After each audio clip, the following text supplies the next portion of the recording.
nation. Whitney Davis said the hatred she expressed to Bobby Cutts Jr. for the murder of her sister didn't have the outcome she expected. I mean, it really didn't do anything for me. I thought I would feel so much better after getting that off my chest, but it was just, he seemed to have no emotion or reaction to what I was saying.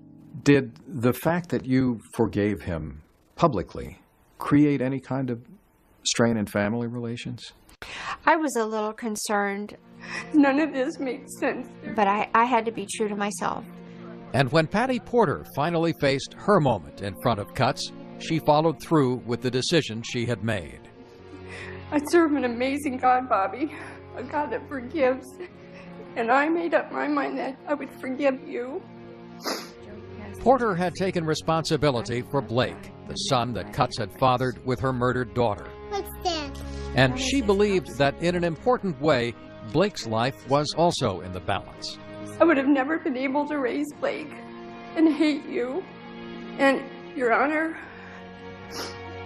I pray that you make a way for this man to someday be able to get out of there and to hold his son. And I hope you pray that I'm able to raise him to forgive you. He knows what you did. There was a sign of emotion from Cutts, a tear, after Porter completed her statement. But he did not speak at this hearing. Mr. Cutts, if you'll please stand. And he showed no emotion when, at the age of 30, he was sentenced to life in prison, with the possibility of parole only after he has served 57 years. To Patty Porter, the focus returns to her life and to Blake's future. I didn't think I could raise my grandson to be any kind of a man if I was full of hate and anger. My daughter would have never wanted that either. Me forgiving him didn't change anything as far as what was going to happen to him, but it changed me. And it's almost like it gave me the freedom to just mourn my daughter's loss and not feel that awful rage that happens to you when you choose not to forgive people. I was not going to let this destroy me as well. Patty Porter reports that she and Blake are doing well. Bobby Lee Cutts Jr. remains in prison. In 2010, the U.S. Supreme Court denied his appeal. I'm John Quinones. Please join us next time for another edition of 2020 on ID. Coming up on 2020 on ID, a vivacious 3-year-old girl. I remember I was always into stuff, you know, smiling big for the camera. Then, Papa, please don't hurt me. Please don't. Papa, please don't cut me. Papa, please don't cut me. She had her throat cut from ear to ear. left alone in a field. She was here for 36 hours with her 2 dead sisters. One clean cut. None of us cried. It was silent. Like lambs led to a slaughter.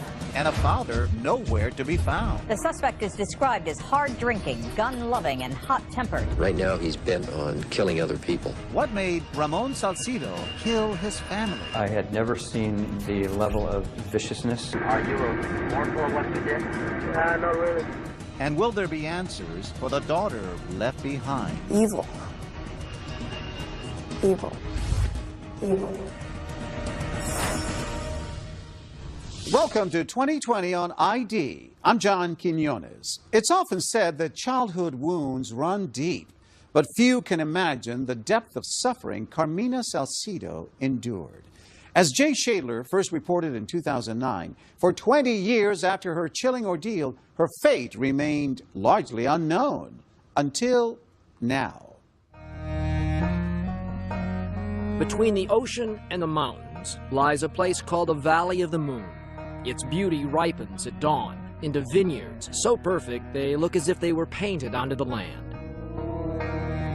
But legends say beneath the blessings of this place lies a curse. Maybe it's the moon or the wine, but evil has a home here too. In 1910, an immigrant went on a rampage, butchering and burning his entire family. The local paper called it the most atrocious crime in the history of Sonoma County. But it's not anymore. I have been a part of well over 100 homicide investigations during the course of my career. But I had never seen the level of viciousness and That was startling even to me. Mike Brown is a retired detective captain with the Sonoma County Sheriff's Department. He collects vintage cars in mint condition, quite unlike his memories, which have been damaged beyond repair. Did you have flashbacks? Yes, I had all of that. The dreams, flashbacks, smells.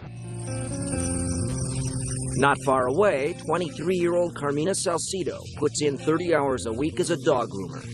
The only living things she really trusts are these animals and Mike Brown.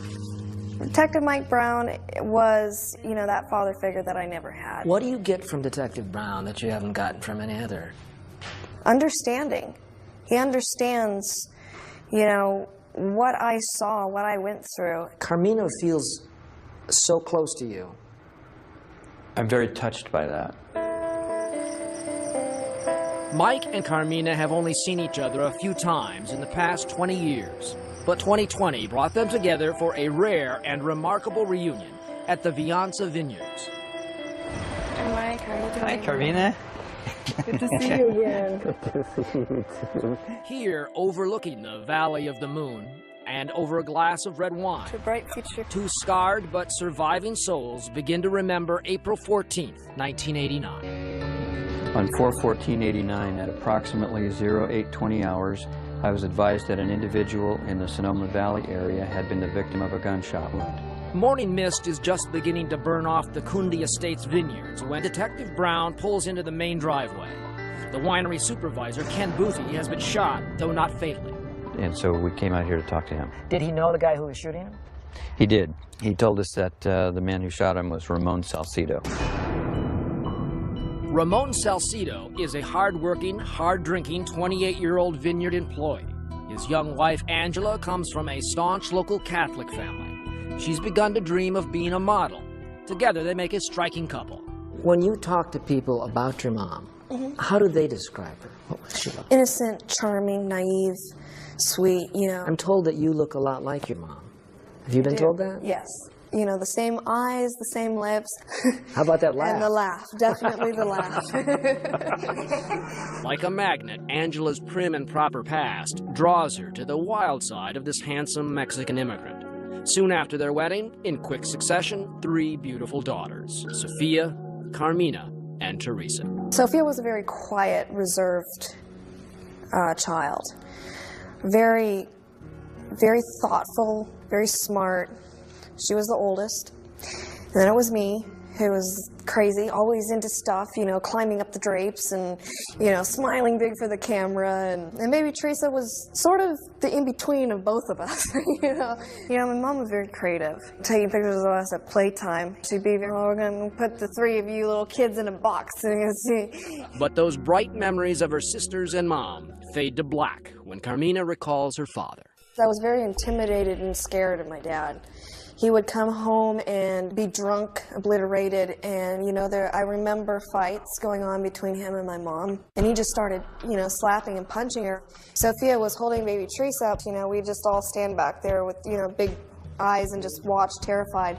Detective Brown knows nothing about these troubles in the Salcido house. He's just looking for Ramon. But even before he can leave the scene of the vineyard shooting, he gets another call. I was advised that a homicide victim had been found at another winery approximately 2 miles away from the scene of the first shooting.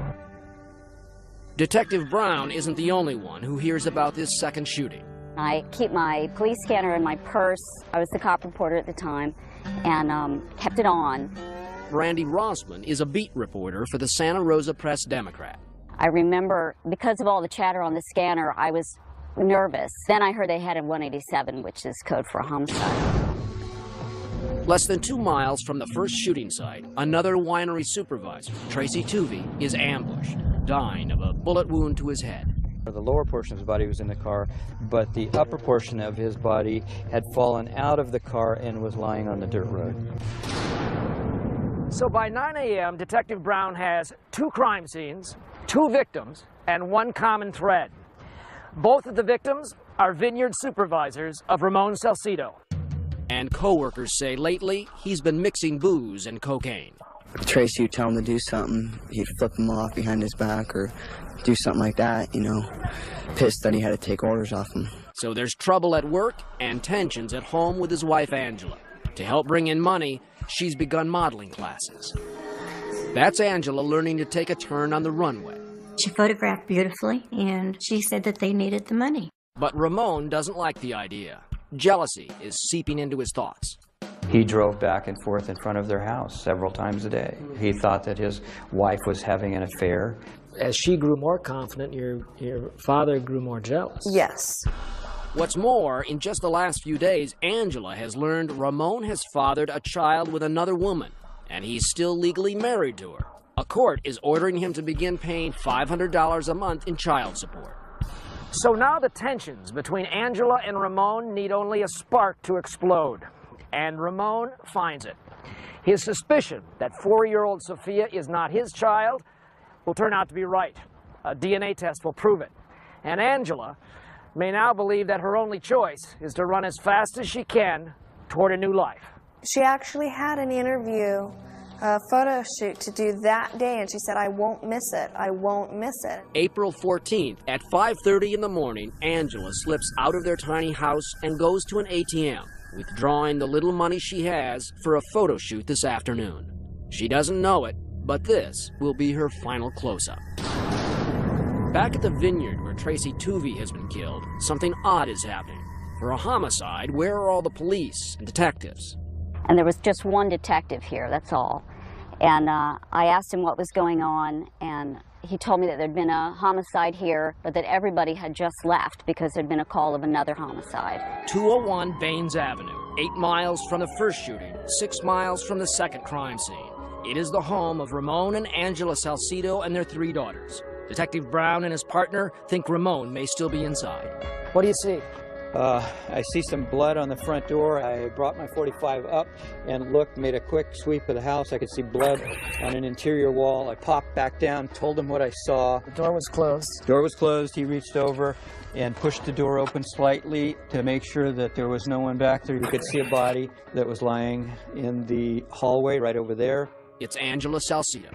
How had she been killed? She had been shot in the head. She was shot 3 times. Equally chilling, 3 tricycles standing alone on the front steps, and no sign of Sophia, Carmina, or Teresa. I came from down below on the main highway and parked down here. Once again, reporter Randy Rossman arrives, only to find that this story is moving faster than either the cops or the press can comprehend. Something was changing, something was different. The detectives all started kind of meeting and talking, and something new was going on. 20 miles from where the terror began, 3 more bodies. My God, what's going through your mind at this point? Now you've got deaths all over this county. Well, who potentially could be next? Where are the girls? And when will he stop? When we come back, the trail of terror continues. Upon entering the residence, I could see some blood stains on the inside of the front door. And a frightened community wonders, when will it end? And right now he's bent on killing other people. Stay with us.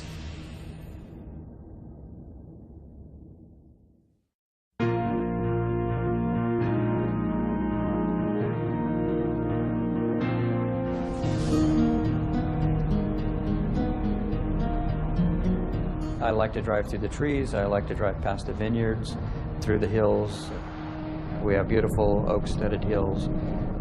Mike Brown loves the scenery in Sonoma. It's a beautiful distraction from those memories that still travel from April 14th, 1989, when he was still Detective Sergeant Brown, and Sonoma County was waking up with a madman on the loose.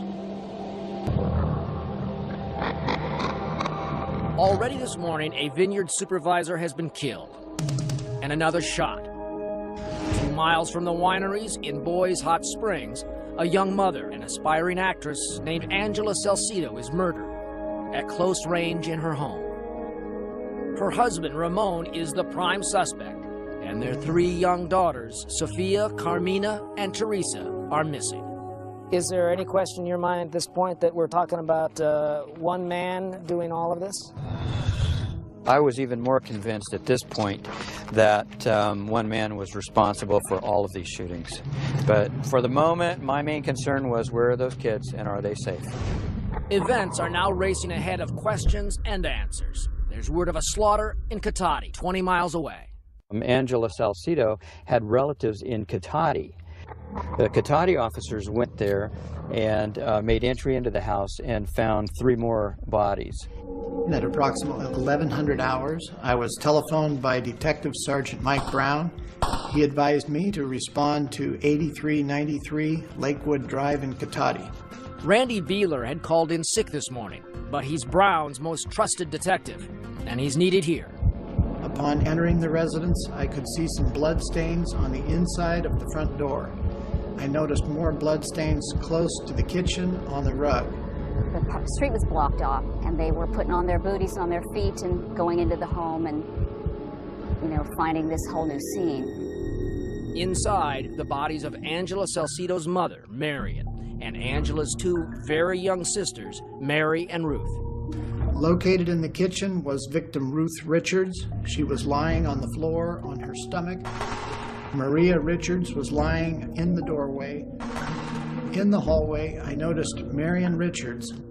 The detectives, they weren't pausing to talk to anybody. They had their hands full. This was really big. The 2 young girls appear to have been sexually molested, and their throats are slashed.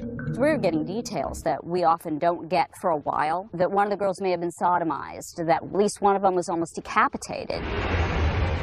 Angela's mother was attacked first in her garage, then slashed and killed when she staggered back inside to defend her daughters. The murder weapon, a 12-inch bread knife, lies on the floor next to her. We have probably the most violent crime that's been committed in the 132-year history of the Sheriff's Office. Detective Beeler has found a second bedroom partially ransacked. It contains rifles and firearms. Did you suspect that any guns were missing? No, at the time I didn't know what should have been there. And as it turned out, what was missing? The .22 handgun. A .22 caliber Ruger semi-automatic pistol is the weapon that wounded Vineyard Supervisor Ken Booty and killed Tracy Tuvey and Angela Salcido. And still, Ramon Salcido is on the move. Right now, he's bent on killing other people. The murder scene looked like a slaughterhouse. There is now a bigger price on Ramon Salcido's head. Terror is taking root in Sonoma County. Do you know what happened to your friends? What happened? They got murdered. I'm just shaking. Local schools go into lockdown. With Salcido still at large, a lot of parents felt it was safer to keep their kids at home. Though the fear is felt locally, the story is now national. Authorities look for a Sonoma Valley vineyard worker accused of killing 7 people. Police now believe he may be deranged. At 7 p.m., Ramon Salcido's car is found. Inside, another knife, an empty bottle of cheap champagne, and photographs of Ramon, Angela, and their girls. There also was a note written in Spanish that he had left in the car. What did it say? The note said, "Forgive me, God, but this law made me do it."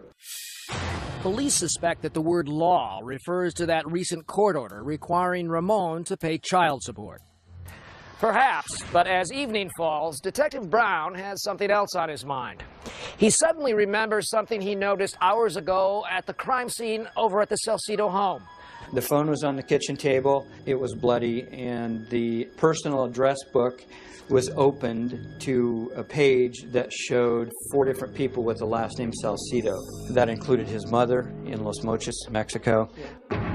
With his dead wife's body sprawled on the floor, only a few feet from him, Ramon Salcido places a call to his mother in Mexico.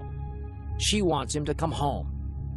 And as much as Detective Brown wants to catch him before he kills again, his deepest worry is for those 3 still missing girls, Sophia, Carmina, and Teresa.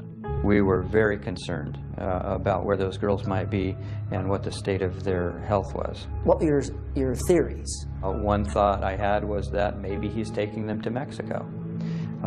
That was hopeful on my part, because if he's taking them to Mexico, maybe they hadn't been harmed. He'll take that thought to bed with him tonight, in the Valley of the Moon. It's now after midnight and you're finally going to bed. Right. What do you think? I'm worried about those little girls, and I'm wondering where they are, and I ask God to keep his hand on them. Still ahead, the frantic search for the girls. I got a call that the girls had been found and that they're out here at Stage Gulch Quarry and Dump. But are they alive? She had her throat cut from ear to ear. Stay with us.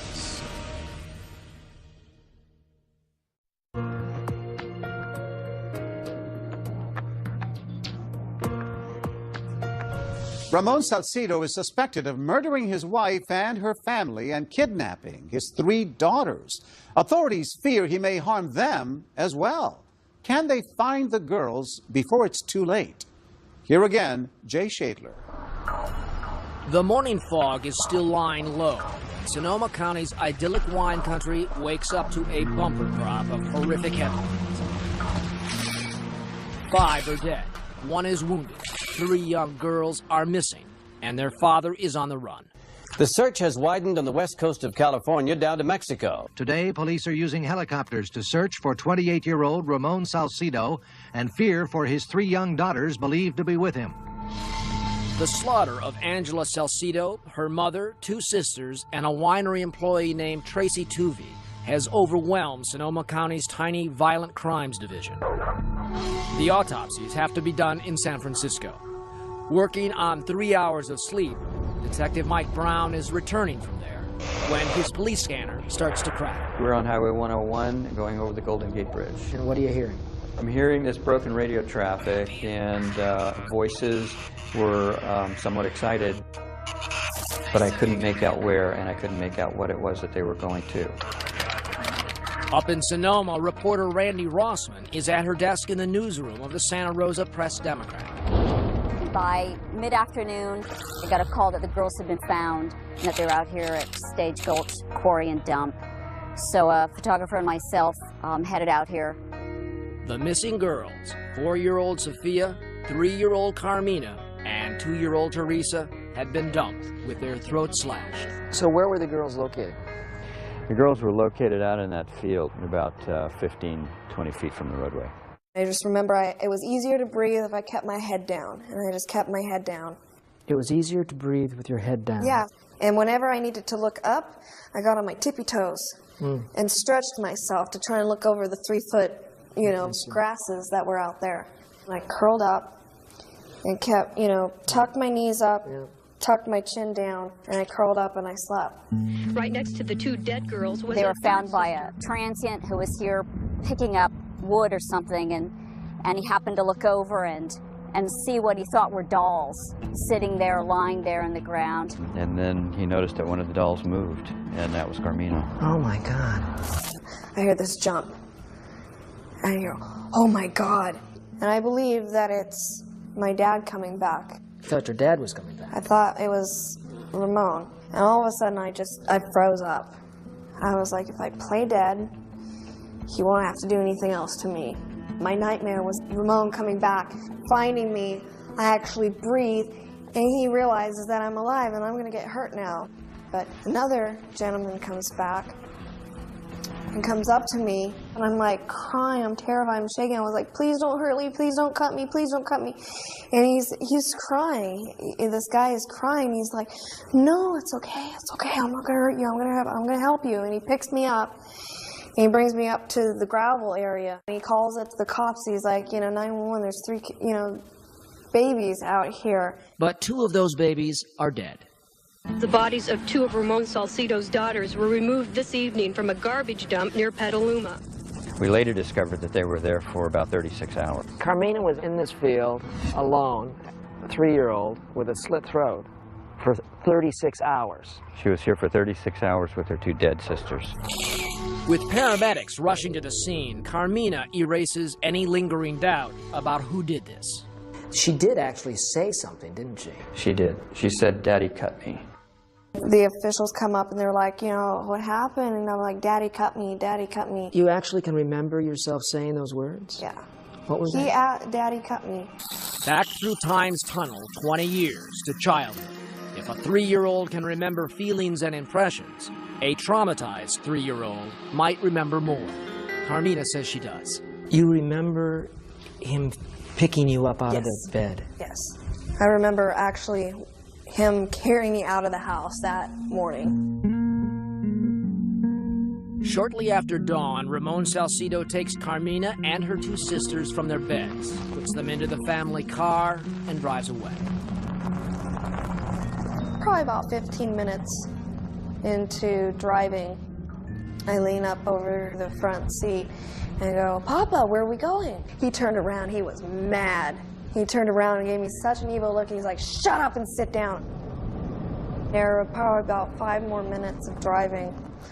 We hit some gravel. At that point, I look over at my sister, Sophia, and she just has this look of terror on her face. She knows something's terribly wrong. You are the only person who actually was present and now alive Only witness. to in any way describe what he was like in those moments. Yes. And what was he like? Evil. Evil. Are there any memories of sound? There's no crying. It was silent, like lambs led to a slaughter. Carmina remembers her father taking Teresa first. He just goes back, he grabs her. Sophia and I are just standing there. He takes, opens the door, puts one leg out the door like this, lays her over the lap, and picks her up and goes. He gets up out of the car, walks over to the grass, and just throws her. The details are so vivid, they might be doubted. Not only did he slice her neck, but he took the knife, pulled up the gown, and just slashed over the belly. Just started cutting. But crime scene photos Carmina says she has never seen appear to confirm her memories. Sophia is next, and then Carmina. Grabs my hair, pulls my head back. I put my hands up. He actually almost cut this finger off because I had my hands up like this, protecting. So he cut over my fingers, and I moved them. I startle, I moved my hands out of the way. One clean cut. It's like a razor. You almost don't feel anything, and I just went out. After spending a day, a night, and part of the next day near her dead sisters at the dump, Carmina is rushed to Petaluma Valley Hospital. Detective Brown is on his way there too. As an investigator, are you thinking, can she tell us something? I was hoping at best she would survive, and I had no expectation with her throat cut the way it was that she would be able to assist us with any information whatsoever. All it did to me was focus me even more on catching Ramon Salcido. You wanted this guy. I wanted him bad. Coming up, young Carmina clings to life. 36 hours alone in that dump. What are the odds of her survival in that? Pretty slim. I was so scared. And here she was in our hands, and I wasn't really sure she was going to make it out of the OR. And Ramon is finally caught. Why did you kill your children? Why did you do that? When we return.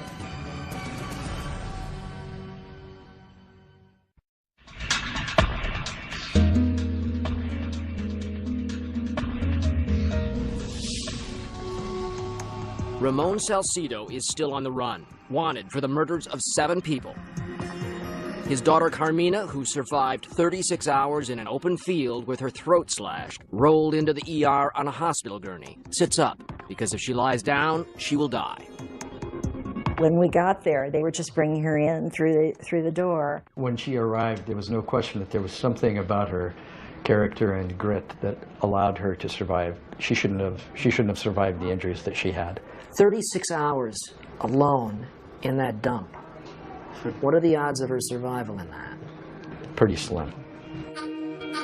But then what are the odds of a 3-year-old wearing a face of grace and courage? The ER nurses got out a Polaroid camera that they used as kind of standard operating procedure to document an injury, and they advanced toward Carmina with the camera, and Carmina smiled for the picture the way children smile for their pictures.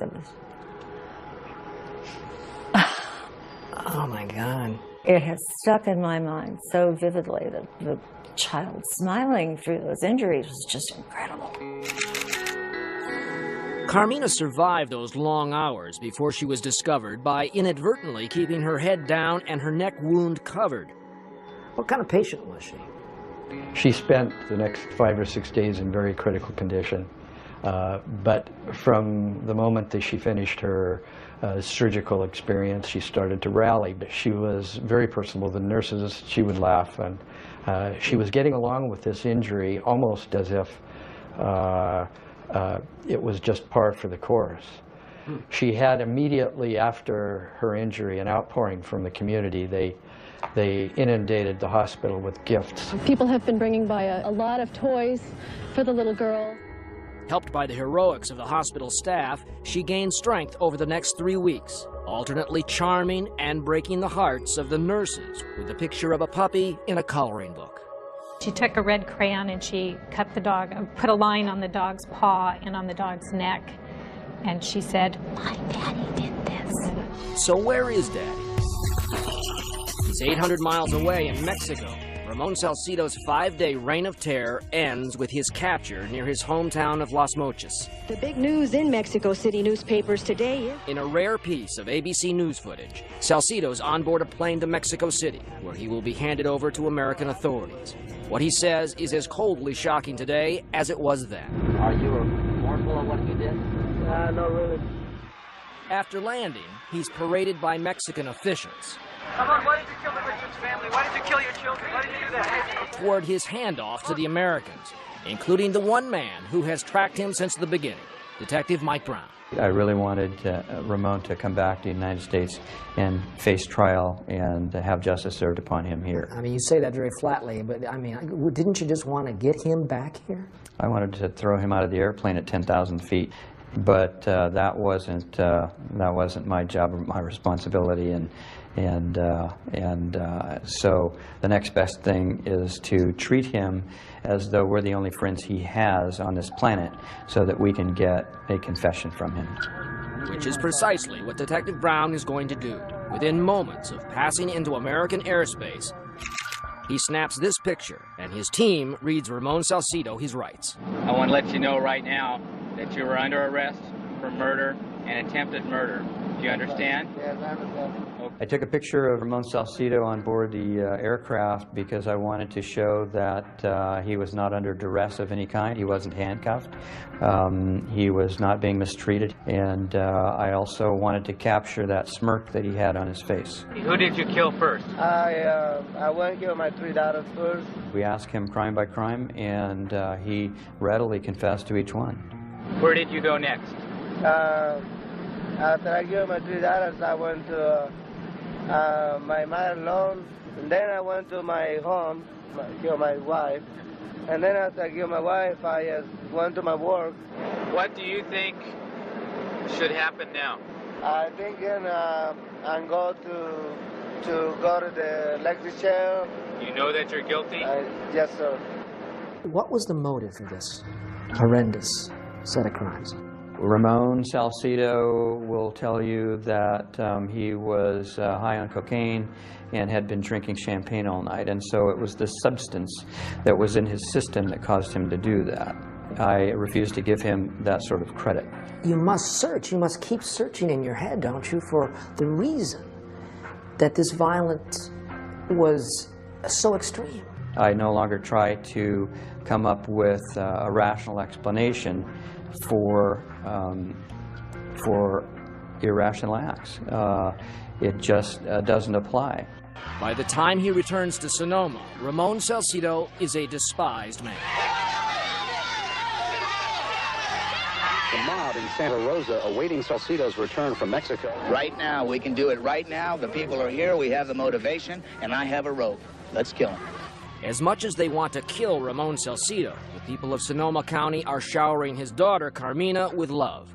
Perhaps feeling that her survival is now mystically tied to their own, an outpouring of sympathy and well wishes from local residents pour into her hospital room. By the time Carmina left the hospital, there was hardly a person in Sonoma County who did not know her name, who did not wonder what's next for this little survivor without a family. The short version is she vanished. The longer version is best told by Carmina herself. You know, I was being told that I was no better than my dad, that, you know, I had demon blood running in me that I was, I might as well have a cell next to him and live with him. When we come back, Carmina's new life brings back an old darkness. And then, 20 years later, she meets her father. The kind of emotions he had were sickening. Stay with us.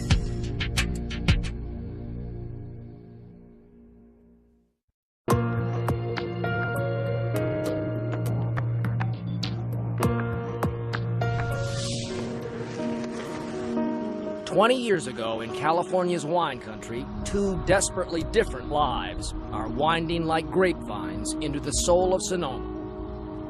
There's 3-year-old Carmina Salcido, the lone survivor of a vicious rampage, and her father, the killer, Ramon.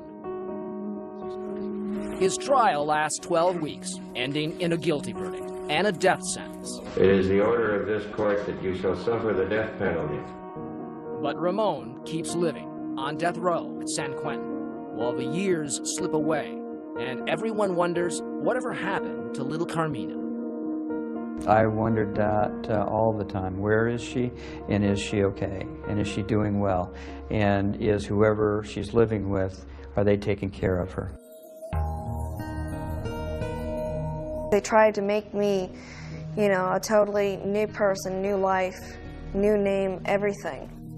Carmina was adopted by an ultra-conservative Catholic family in Missouri, who she says proceeded to erase her identity right down to her name.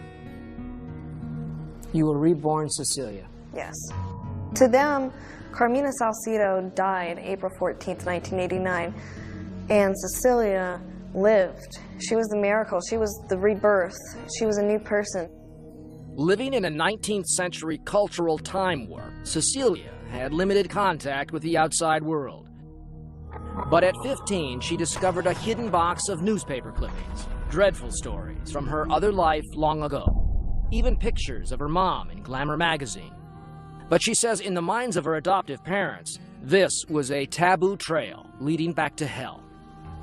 I was being told that I was no better than my dad, I had demon blood running in me, that I was, I might as well have a cell next to him and live with him.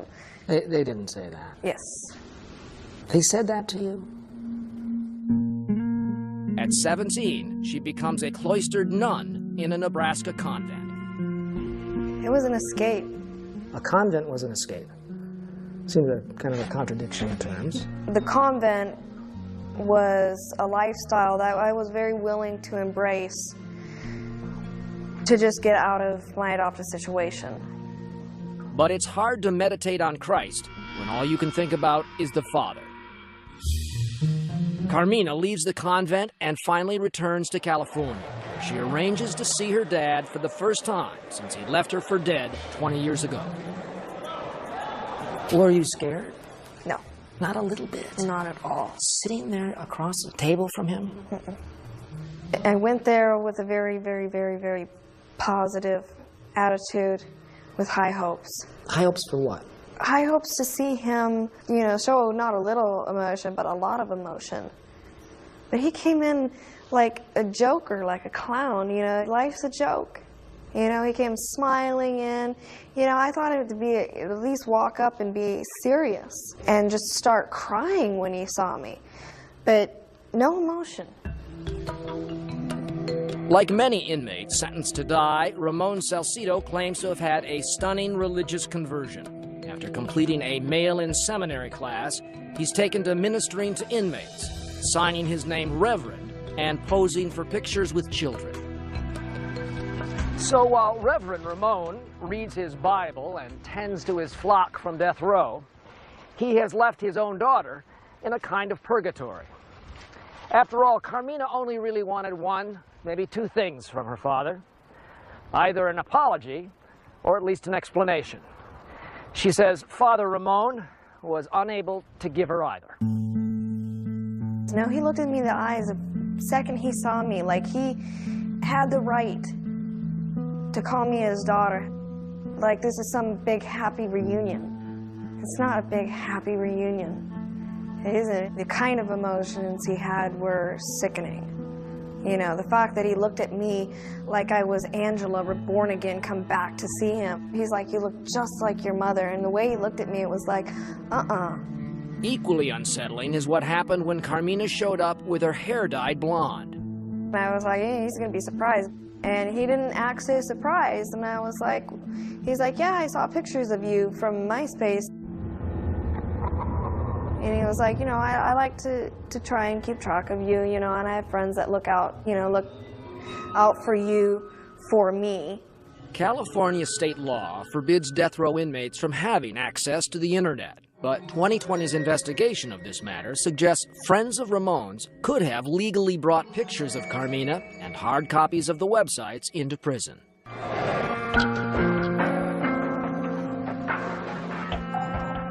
How do you feel about your dad today? I don't ever want to see him again, and I would breathe a great sigh of relief when justice has been dealt. Carmina is not alone in feeling that way. The revulsions toward this man and his crime run deep in Sonoma, even inside the gentlest of people. Take Dr. McLeod, the surgeon who saved Carmina's life. He was a death penalty opponent when he went to testify at Salcido's trial. I had access to the courtroom without going through a metal detector. And I told the DA after my testimony that, you know, I could have shot him. As for Mike Brown, I literally could go back to work and do one more job, and that would be to go to San Quentin prison and execute Ramon Salcido. Yourself? I would be just fine with that.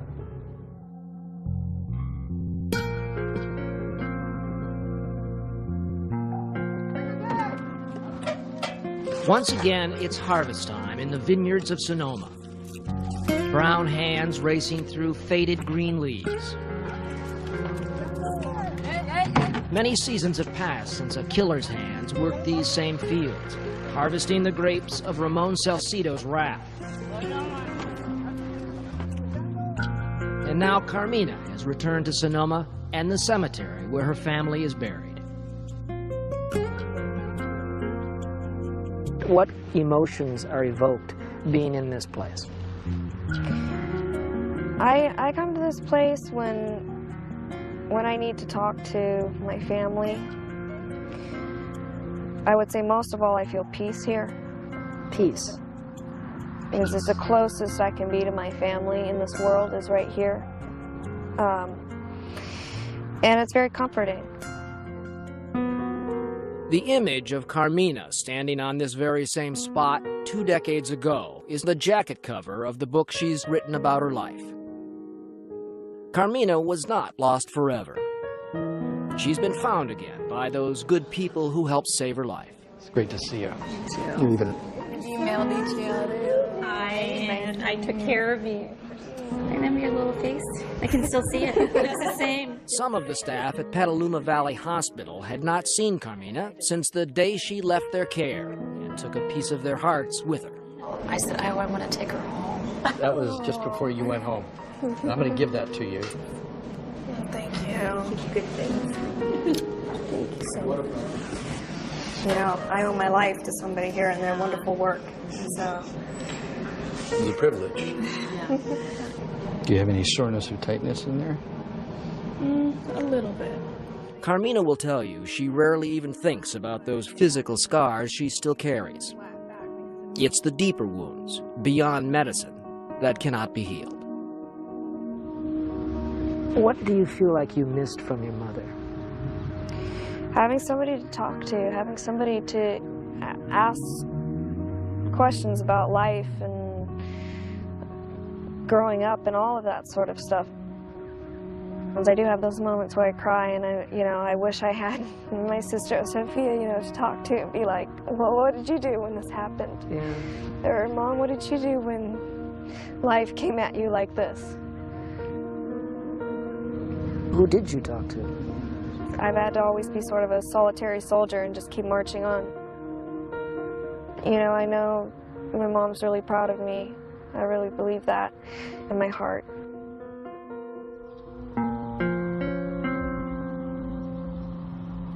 The harvest is almost over now. The vineyards lie still. But the vines are not dead, just sleeping in the Valley of the Moon.